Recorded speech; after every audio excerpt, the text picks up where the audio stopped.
Hello दोस्तों, कैसे हैं? आशा करते हैं आप सब ठीक ही होंगे। तो आज की कहानी है झूठी शान ना दिखाओ दोस्तों। सुनिए एक शिक्षाप्रद, क्योंकि एक झूठी शान के वजह से कितनी मासूम की जान चली जाती है।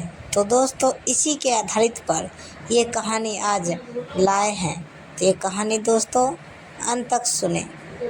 एक जंगल में पहाड़ की चोटी पर एक किला बना था। किले के एक कोने के साथ बाहर की ओर एक ऊंचा विशाल देवदार का पेड़ था। किले में उस राज्य की सेना की एक टुकड़ी तैनात थी।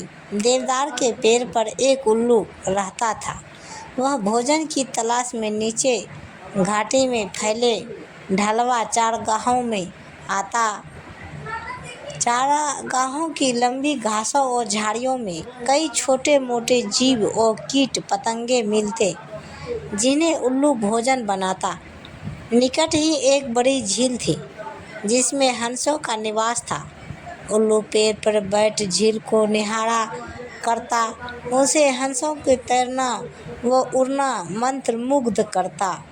वह सोचा करता कि कितना शानदार पक्षी है हंस, एकदम दूध सा सफ़ेद, गुलगुला शरीर, सुराहीदार गर्दन, सुंदर मुख व तेजस्वी आँखें। उसकी बड़ी इच्छा होती किसी हंस से उसकी दोस्ती हो जाए। एक दिन उल्लू पानी पीने के बहाने झील के किनारे उड़ी एक झाड़ी में उतरा। निकट ही एक बहुत शालीन व सौम्य हंस पानी में तैर रहा था। हंस तैरता हुआ झाड़ी के निकट आया। उल्लू ने बात करने का बहाना ढूंढा। हंस जी, आपकी आज्ञा हो तो पानी पी लूं, बड़ी प्यास लगी है। हंस ने चौंक कर उसे देखा और बोला, मित्र, पानी प्रकृति द्वारा सबको दिया गया है, वरदान है। इस पर किसी का एक का अधिकार नहीं।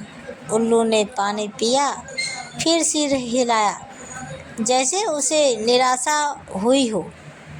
हंस ने पूछा, मित्र, असंतुष्ट नजर आते हो, क्या प्यास नहीं बुझी? उल्लू ने कहा, हे हंस, पानी की प्यास तो बुझ गई, पर आपकी बातों से मुझे ऐसा लगा कि आप नीति और ज्ञान के सागर हैं। मुझ में उसकी प्यास जग गई है, वह कैसे बुझेगी? आगे हंस मुस्कुराया, मित्र, आप कभी भी यहाँ आ सकते हैं, हम बातें करेंगे। इस प्रकार मैं जो जानता हूँ वह आपका हो जाएगा और मैं भी आपसे कुछ सीख लूँगा। इसके पश्चात हंस व उल्लू रोज मिलने लगे। एक दिन हंस ने उल्लू को बता दिया कि वह वास्तव में हंसों का राजा हंसराज है। अपना असली परिचय देने के बाद हंस अपने मित्र को अपने घर ले गया। शाही ठाठ थे। खाने के लिए कमल व नरगिस के फूलों के व्यंजन परोसे गए और ना जाने क्या क्या दुर्लभ खाद्य थे। उल्लू को पता ही नहीं लगा। बाद में सौंफ इलायची की जगह मोती पेश किए गए। उल्लू दंग रह गया। अब हंसराज उल्लू को महल में ले जाकर खिलाने पिलाने लगा। रोज दावत इसी तरह से उड़ती है। फिर उसे डर लगने लगा कि किसी दिन साधारण उल्लू समझकर हंसराज दोस्ती न तोड़ ले। इसलिए स्वयं को हंसराज की बराबरी का बनाए रखने के लिए उसने झूठ मूठ कह दिया कि वह भी उल्लुओं का राजा उलक राज है। झूठ कहने के बाद उल्लू को लगा कि उसका भी फर्ज बनता है कि हंसराज को अपने घर बुलाए।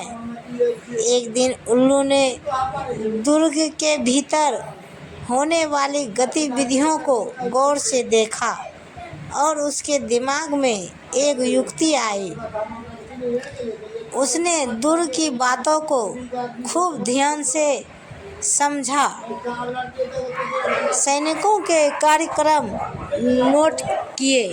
फिर वह चला हंस के पास। जब वह झील पर पहुंचा तब हंसराज कुछ हंसनियों के साथ जल में तैर रहा था। उल्लू को देखते ही हंस बोला, मित्र, आप इस समय? उल्लू ने उत्तर दिया, हाँ मित्र, मैं आपको आज अपना घर दिखाने, अपना मेहमान बनाने के लिए ले जाने आया हूँ। मैं कई बार आपका मेहमान बना हूँ, मुझे भी सेवा का मौका दो। हंस ने टालना चाहा, मित्र, इतनी जल्दी क्या है, फिर कभी चलेंगे। उल्लू ने कहा, आज तो मैं आपको लिए बिना नहीं जाऊंगा। हंसराज को उल्लू के साथ जाना ही पड़ा। पहाड़ की चोटी पर बने किले की ओर इशारा कर उल्लू उड़ते उड़ते बोला, वह मेरा किला है। हंस बड़ा प्रभावित हुआ। वे दोनों जब उल्लू के आवास वाले पेड़ पर उतरे तो किले के सैनिकों की परेड शुरू होने वाली थी। दो सैनिक बुर्ज पर बिगुल बजाने लगे। उल्लू दुर्ग के सैनिकों के कार्यक्रम को याद कर चुका था, इसलिए ठीक समय पर हंस राज को ले आया था। उल्लू बोला, देखो मित्र, आपके स्वागत में मेरे सैनिक बिगुल बजा रहे हैं। उसके बाद मेरी सेना परेड और सलामी देकर आपको सम्मानित करेगी।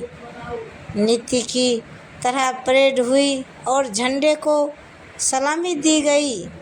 हंस समझा, सचमुच उसी के लिए यह सब हो रहा है।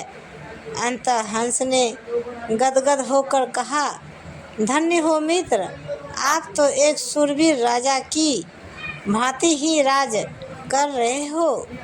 उल्लू ने हंसराज पर रोब डाला, मैंने अपने सैनिकों को आदेश दिया है कि जब तक मेरे परम मित्र राजा हंसराज मेरे अतिथि है, तब तक इस प्रकार रोज बिगुल बजे। वह सैनिकों की परेड निकले। उल्लू को पता था कि सैनिकों का यह रोज का काम है, दैनिक नियम है। हंस को उल्लू ने फल, अखरोट व बनफशा के फूल खिलाए। उनको वह पहले ही जमा कर चुका था। भोजन का महत्व नहीं रह गया।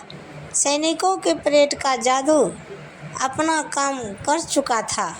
हंसराज के दिल में उल्लू के मित्र के लिए बहुत सम्मान पैदा हो चुका था।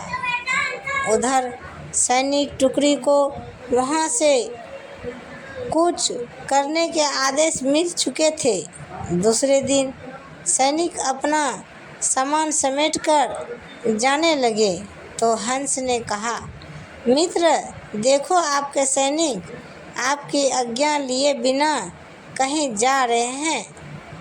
उल्लू हड़बड़ा कर बोला, किसी ने उन्हें गलत आदेश दिया होगा, मैं अभी रोकता हूँ उन्हें। ऐसा कह वह हूँ करने लगा। सैनिकों ने उल्लू का घूघूना सुना। वो अपशकुन समझकर जाना स्थगित कर दिया। दूसरे दिन फिर वही हुआ। सैनिक जाने लगे तो उल्लू घूं आया।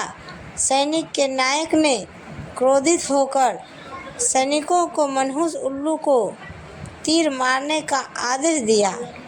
एक सैनिक ने तीर छोड़ा। तीर उल्लू के बगल में बैठे हंस को लगा। वह तीर खाकर नीचे गिरा वो फड़फड़ा कर मर गया। उल्लू उसकी लाश के पास शोकाकुल हो विलाप करने लगा। हाय, मैंने अपनी झूठी शान के चक्कर में अपना परम मित्र खो दिया। धिक्कार है ऐसी झूठ का, ऐसी जिंदगी का जो मैं अपने दोस्तों को मार डाला। मुझे उल्लू को आसपास की खबर से बेसुध होकर रोते देखकर एक सियार उस पर झपटा और उसका काम तमाम कर दिया।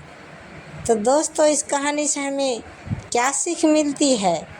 तो झूठी शान बहुत महंगी पड़ती है। कभी भी झूठी शान के चक्कर में मत पड़ो। तो दोस्तों, प्रेम से बोलिए जय माता दी, हर हर महादेव। तो दोस्तों, ये कहानी आप सबको कैसी लगी? दोस्तों, कमेंट बॉक्स में हमें ज़रूर बताइए और पूरा कहानी सुनने के लिए धन्यवाद। और ऐसी कहानियाँ सुनने के लिए हमारे चैनल को अभी तक जो भी दोस्तों सब्सक्राइब नहीं किए हैं, प्लीज़ हमारे चैनल को सब्सक्राइब करें और बेल आइकन ज़रूर दबाएं, ताकि हमारी कहानी अपलोड करने से ही आपको सबसे पहले नोटिफिकेशन में मिल जाए। तो दोस्तों, मिलते हैं अगले वीडियो के साथ। तब तक बाय बाय दोस्तों। जय हिंद।